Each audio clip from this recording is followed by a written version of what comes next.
Okay, here we continue now with the same equation. We have calculated the gradient and we did that. Now we're going to find the intercept. The intercept is where this line would cross the y-axis. So if I'm to extend this line more down, then this will become -1, -2, -3. And then this next part will then be -1, -2. Let me show this more on the screen. There we are.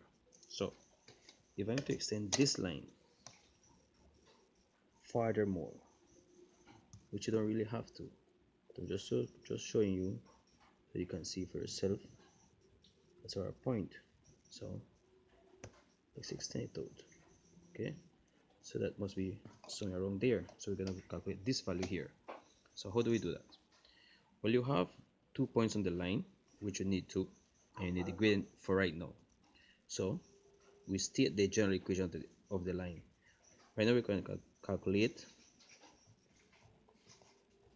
the y-intercept, which means the value on the y-axis where the line crosses the y-axis, which is the vertical axis. So take one of the points, call this A, our first point, 2 and 1.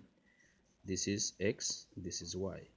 We have our gradient, which is m 5/6, and we have our general equation of any line which is given by y is equals mx plus c. M is your gradient, c is your y-intercept. So we substitute these values into this equation. We have our y, we have our m, we have our x, but we don't have a c, which is the y-intercept which we are looking for. So we do that. 1 is equals 5/6 times x, which is 2, plus c. Okay, so this gives us now 1 equals, the 2 cancels here, 3, 5/3 plus c. This gives us now to be 1 minus 5/3 equals c. This gives us 1 minus 1 and 2/3 equals c, which is equals to -2/3 is equals to c. This is our y-intercept. So if we come back to our graph, we will notice that this is approximately 2/3 down close to a -1. So that's our y-intercept. This value here where it crosses the y-axis is -2/3. Now we're going to state the equation of the line. We have our y-intercept and we have our gradient. State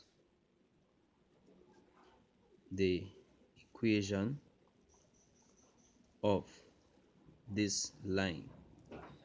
We know that the general equation is given by y is equals mx plus c. What you will do now is that you're going to state the m and the c in this equation, but you're not going to state the y and the x. So y is equals to, well, the intercept is equals to, we know that the intercept for the gradient is equals to 5/6. So we do that. We put m 5/6 x, and the c is equals to -2/3. So this is the equation of this line.